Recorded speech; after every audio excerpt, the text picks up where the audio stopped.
point, the second aspect is to access to information. And for this age group, especially accessing to sexual and reproductive health and information and service, but also to MHM, menstrual health and management, whether it is information or service, is very important. But having said so, it's easy to say than to implement. We are talking now about girls who are living in community that don't have all the resources, and hence, since you don't have resources and infrastructure, you have limited opportunities, and we have really to work on that. And this is the challenging part. But actually, we have to think about an important part of the literature in development, which is infrastructure inclusion. Infrastructure should be inclusive, and here I'm talking about digital infrastructure inclusion. But we have to think about that. What to do in this situation when we have girls or women who are living in deprived area, whether they are in urban or in rural areas? I think we have to think about solutions and to be innovative. And one way is to invest in hotspots in this region. We have now, by the way, for the statistics for smartphone now is approaching 75%, and this is getting higher over time. But probably those girls will have accessibility to mobile sets that are smartphones very soon. Maybe not all of them, but the majority of them will have. And actually investing in providing this service in the community is important by creating hotspots, for example, in schools, hotspots in centers, etc., where they can go and they can use internet. They can have accessibility to internet free of charge. I think this is not very expensive. Given the investment that the country is putting in infrastructure in general, I think we have to move to digital infrastructure. I think this is much more less expensive, but also more efficient, and this will be especially important and relevant to accessing information about sexual and reproductive health at general, but also we can provide that in a way that is that fits this age group, because this age group are not going to read a manual that is 200 pages or listen to a video that is 60 minutes long. They are looking for TikTok that is very sharp and punchy messages, very well designed and produced to fit this age group. I think this is the work that we have to work on it. And I think, having said so, we have to also to think about developing mobile application, using blockchain, using etc. All this new method, but innovation is the name of the game. Thank you very much. Thank you, Dr. Magued, for the excellent intervention. Some of the key takeaways from that really is regarding, it's twofold. Employability skills, really to remain relevant and current, because if we're really advocating for economic empowerment of young girls, these are the young girls that will be in the job market in the future, and they are quite far right now. There is a long way to go where we really need to capacitate them. We've done some work with the mentors where we're starting with just basic soft skills. It's building blocks, but like you said, the digital is the language that they speak, and there is at least one smartphone in the home. If it doesn't belong to the young girl, it belongs to her mother, her brother. So there is a window of opportunity to create data that is relevant and accessible for them. Another also key term that I will steal in future moments is inclusive infrastructure, which I think is vital for rural settings in particular, these long-term investments, because it is catching up with us. And I think we really need to be out there with the relevant information, the very age-appropriate and fundamental information for young girls. I want to take the conversation further and really look at the global expertise. I'd like to move next to Dr. Judith Bruce, who I'm very pleased and honored to have with us on the panel. I'll first introduce Dr. Bruce to those in the audience that don't know her. Dr. Bruce is a senior associate and policy analyst at the Population Council's New York office since 1977. Her expertise lies in policy analysis, evidence-based intervention design, advocacy, and capacity building, with a focus on improving the well-being of the poorest and most excluded adolescent girls. She has been instrumental in creating programs that provide social support, education, financial literacy, and healthcare access for these vulnerable groups. She is a pioneer in highlighting the dangers of child marriage, who has advocated for changing terminology around the practice from early marriage to child marriage. She has received multiple awards for her contributions in this field. I'm pleased to have you with us today, Dr. Bruce. And my next question really is taking the conversation further based on Dr. Osman's response earlier, and looking at investments in social capital, for example. How can we create sufficient density in social capital to instigate and sustain girls' empowerment?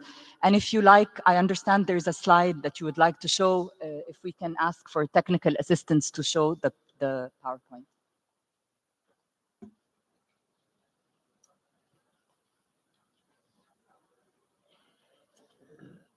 And are the slides clicker here? This is the clicker for the slides here. Yes, it should come up now. Okay. Let me begin. I'm going to show a few slides and as quickly as I can. First of all, Egypt is a very special place, and it has been a source of much of the innovation which everyone here has commented on, beginning with one of your earliest ministers of health and population who recognized that fertility and reproductive health were social behaviors. And this was Assis Bandari, in the 70s, organized for there to be employment schemes for young women. This was extremely innovative at the time. Can I have the clicker? All right, next slide. Can I have the clicker physically? Can we move to the next slide, please? Yeah, because if I can move through the, Maybe he needs to do it from here. Oh, here's the clicker. Okay.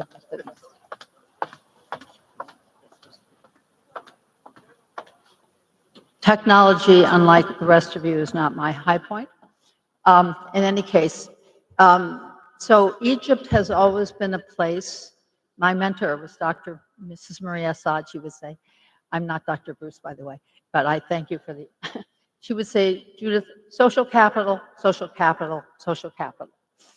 And that was the message. There were two different things, two kinds of freedoms people need over their physical autonomy and their access to and control of resources. But the bridge in all of this is social capital. It's also the joy of life. It's also the culture. So what I'm going to try to do briefly, because I know your time is precious, is give you some sense of how we envision things when we organize the adolescent girls programs and analyses. They'll be familiar because many of them sprang from things I learned here in this country.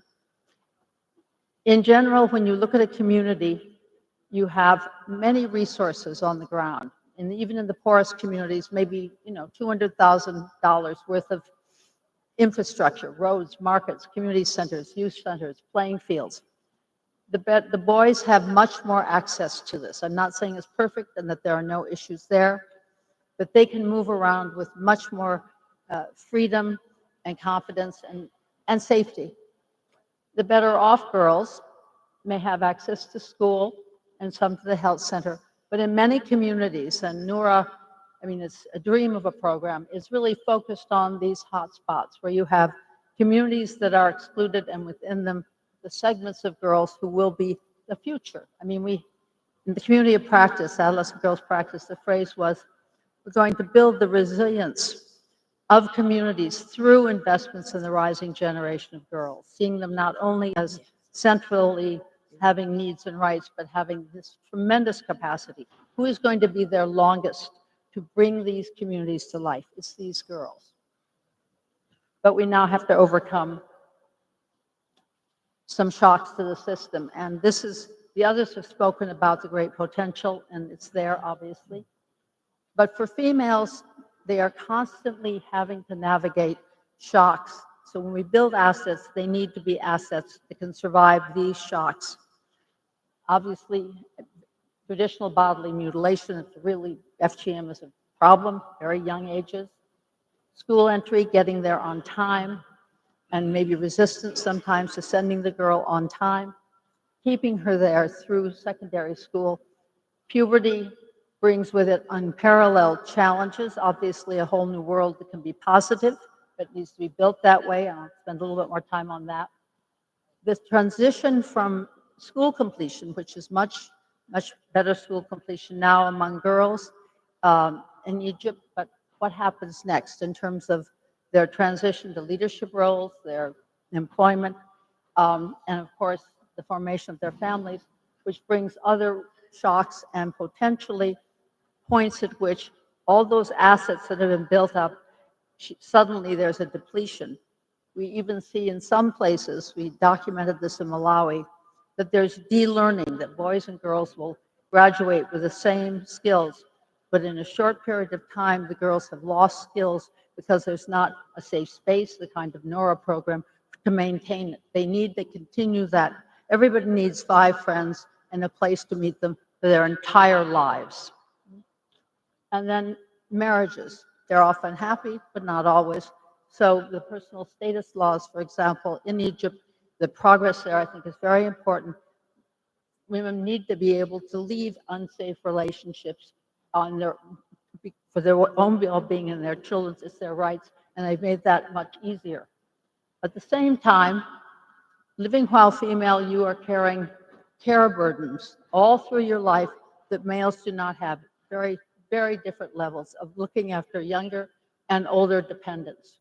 And that's another challenge, because as the population ages here and in all parts of the world, the dependency ratio, who is going to look after and care not only for the younger, but for the older?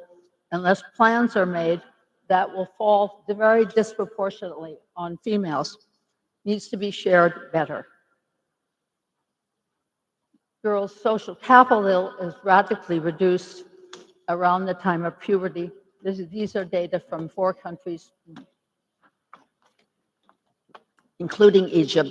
But the point here is that if you see a drop, again, I really congratulate the NOURA program, you move before it. If something difficult's happening, if school dropout accelerates around 14, move back to age 10. And increasingly in the world, and I think we've had discussions of some of the communications, it's not just biological puberty, it's social puberty. With the communications saturation we have in some ways, girls are, the risk of sexualizing childhood, I think, is great. So getting positive messages early on so that that transition is a empowering and dignified one, rather than a frightening or unsafe one. This is the kind of mapping we do in the programs around the world. Where can you go? It includes not only the spatial dimension, but what services you even know exist in the community. Do you know where the civic center is? Have you been to the youth center? Systematic differences between boys and girls at every point. I use this slide just to show what happens between 11 and 12 and 14 and 16 in terms of the collapse of space for the girls, of the places they can go. That's the collapse of their world, unless we make it a place where they have safe and supportive spaces and access to the wider community resources. Another moment that, again, is one of joy, but also one of peril, is the first birth. The first birth is the most challenging from the health point of view, but it's a dramatic change in young women's lives in terms of collapse of social networks, space, obviously a care burden, obviously a whole human being they're concentrating on. So I would love to see the NOURA-like principles applied to the youngest first-time mothers. And we'll have more and more first births in Egypt as your fertility is falling. a higher and higher proportion of births are first births. It's also true that in most places in Egypt, the unmet need among the 15 to 19-year-olds and 20 to 24-year-olds is higher than for older women, but they have the least social capital. And these girls at highest risk live in the same communities where there are child marriage risks. So the same populations are there. This is Egyptian data. In general, around the world, marriage brings a real change in women's labor force participation. Even if those assets have been built, the skill levels are achieved. This is from Egypt. The circle there shows you a fairly stark decline in private wage employment, and that's the part of employment that we really want to see expanded in Egypt. And once you're married, there's a great drop, withdrawing from that labor force. Now, what new opportunities can be built, that's a big challenge. And the public wage employment is very desirable. It's increasingly captured by better off segments of the population, and I don't think it can grow further. I think we have to do much more in particularly the underserved economic areas in creating private enterprise that has female-friendly and family-friendly features. And why we do this all, this is data from different countries. Egypt is not included, but it shows you what proportion of adolescent girls will be sole support of themselves and older and younger dependents. It does not include anyone who's in a marriage with a non-contributing partner. It does not include those in polygamous relationships. So it is a lower bound estimate. It rises to 92% in Liberia. It's about 50% in my country, United States. We must prepare young girls that this is their future and they can claim it. They must feel that they are able to support themselves and younger and older dependents as they wish. That's the foundation. As my father said, it's only a tragedy if you're not prepared for it. They need to know how strong they are and what a force they are. I congratulate you on the NOURA program. I think you're laying a tremendous foundation for Egypt's future. Thank you so much, Judith. Okay. So we had an ambitious agenda with a few more questions that I think we're being prompted to wrap up the session, but I think there's a lot of wealth of knowledge and information that was shared across the panel. I want to take a moment to possibly open the floor for questions before concluding the panel. So if anybody would like to ask a question in English or Arabic, we're open for your questions. Thank you. Can we have a microphone in the audience, please?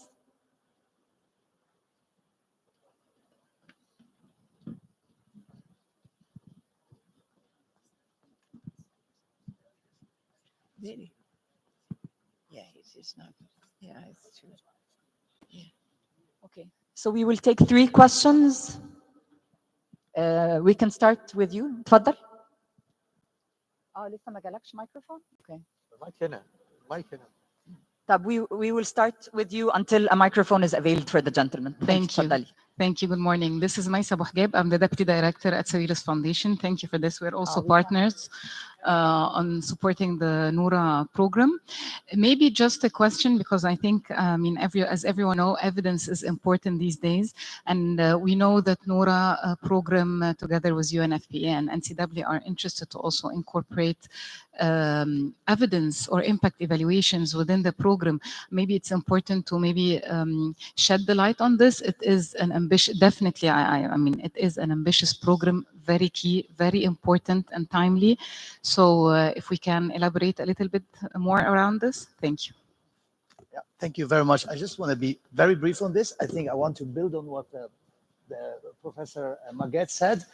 We are in the 21st century, and we need to be aware that the power of data, power of big data, but also the power of young people of being able to use technology much better than we actually, because they are born into this world.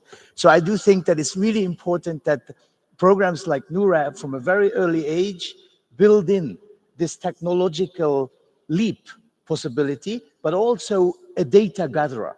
there are different apps and different facilities that we can help those girls gather data for us, not just quantitative data, but also qualitative data to have more adaptable plans. The power of technology has infinite possibilities for us, and we are only using a fraction of what we can really use, especially in the public sector.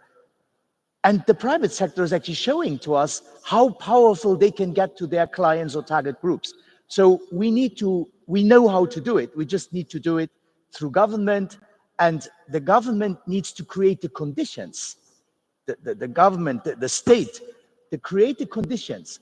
But once the conditions are created, the public sector, the private sector, the partnerships are so important at the lowest level to make this really happen. I'll just very quickly build on that. I think it's important also to mention that we're working very closely with the National Council for Women on this. I want to personally commend my colleague Shireen Meher, who's with us today. We've been working very closely on what you just mentioned, trying to really institutionalize within the journey of NOURA, the capturing of qualitative, quantitative data that can really tell the story and look at the social and behavioral change, the impact to the girls, the change over time, even within the families, issues of access, issues of changed behavior. So it is a process that we're working on, and along with yourselves and the different partners, is also trying to enhance that monitoring and evaluation tool that we're using. So hopefully we can continue to have this discussion on the details of that. Thank you very much. Judith, you wanted to interject?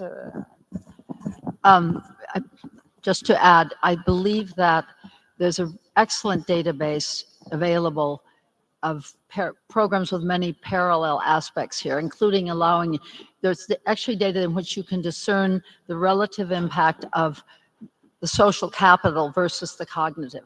So there's a large, now universal base of information, and increasingly I think longitudinal data will be helpful. I just read an article on the impact of the personal status law, and you could see it was having some measurable intergenerational effects already. So we're with you. And there is a remarkable database available, and the Suarez Foundation, of course, has been a leader in evidence-based work. Thank you, Judith. I'll take the next question. Hello, my name is Mahmoud Sarwat. I am still a student at the Faculty of Economics and Political Science at Cairo University. In the beginning, I would like to send my greetings to Your Excellence, and my question is directed to Dr. Magued Osman. Can we see a near cooperation between the Ministry of Telecommunication and Information Technology and the Starlink company in support internet communication in Egypt? Thank you. I think there is already a lot of projects and support programs that the ministry is providing to startups through the ITIDA, the Center for Encouraging IT Information and Technology, promoting information and technology. And I think there is a lot of success story in this area. There is also the ITI, the Institute for Information Technology, and it is providing fellowships for new entrepreneurs. But I think there is a lot of things that's going already. I think if you can check the webpage and to see what's going on, you can find a lot of good news in that respect. Thank you. Okay, I want to apologize. Unfortunately, we will not be able to take any more questions, but please, our speakers will be with us today and outside the hall. Please approach our speakers respectfully if you may answer questions from the audience post-session. I want to thank everybody here in the panel today with us, and really would be interested in resuming the conversation around girls' access to menstrual health as part of the broader conversation on sexual and reproductive health rights, looking at the essential services package and how we can make it adolescent girl friendly and tailored around that age group. This is all part of the strive for achievement of universal access to sexual and reproductive health and the full implementation of the ICPD Program of Action and the United Nations Youth 2030 agenda. I want you all really to be part of this discussion with us moving forward, and thank you all for attending our panel today. Thank you very much.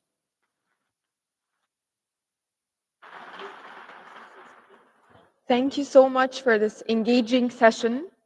We will now take a short coffee break. Please take this opportunity to refresh and network with fellow attendees and with our esteemed speakers. We will reconvene in 30 minutes, and you can actually come to the hall at about 20 minutes from now. Thank you. Thank you.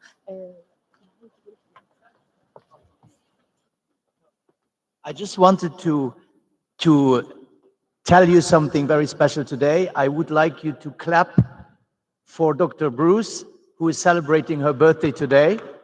And she came on her birthday, and that's how important this is for her. Thank you, Dr. Bruce.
ده بكره اسود ولا ايه؟ غالبا انا مش موجوده. ممكن عشان كده بدأنا نعمل حاجات تدريب. على ايه؟ You survive? Yes, الحمد لله بحاول. بحاول. Just about. And you? الحمد لله. I'm in the next session. That's incredible. حلوة قوي. The one in 30 minutes صح؟ ايوه تحفة. الاوردر اللي احنا اتفقنا عليه. اوكي. ايه ده؟ مين ده؟ ده جالك ده؟ تعبير نفسها ما تعرفش. بجد؟ ايمن ده ما جاش عندنا. اوكي he's not coming يعني؟ لا ماشي. انت جبتيه منين؟ ده اللي هما بعتوه لي النهارده. It's the schedule for the day. يبقى عبير ما بعتوهالناش. دي الابديتد. اوكي يبقى اسمه ايه؟ ايمن فريد حمزه. Assistant Minister. طب ما يبقى المفروض محمد جبران قبل رشا على فكره. ما هو هنا مش بيبقى بالاوردر. انا بعدين برقمهم كده وبقول بقى انا مثلا هقول which ones؟ اوكي. فانتوا متفقين على اوردر؟ لا طبعا. ما هو احنا متفقين بس على اساس ان ده مش موجود. لو هو موجود I think he would be number 2 and then Dr. Rasha number 3 ولا ايه؟ يعني انا ما اعرفش برضو بس I would say طبعا His Excellency Mr. محمد يبقى هو الاول I think رشا بعدين دكتور مش مستر، وبعدين يبقى دكتور ايمن فريد مثلا، وبعدين اجيب من الاول لتحت تاني. وانا وشيرين برضو دكاتره. لا دكتورينا كلنا بقى. كله دكتور. محدش يزعل. ايوه بالظبط انا عارفه الحاجات دي.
بعد إذن الحضور النزول من على الستيج.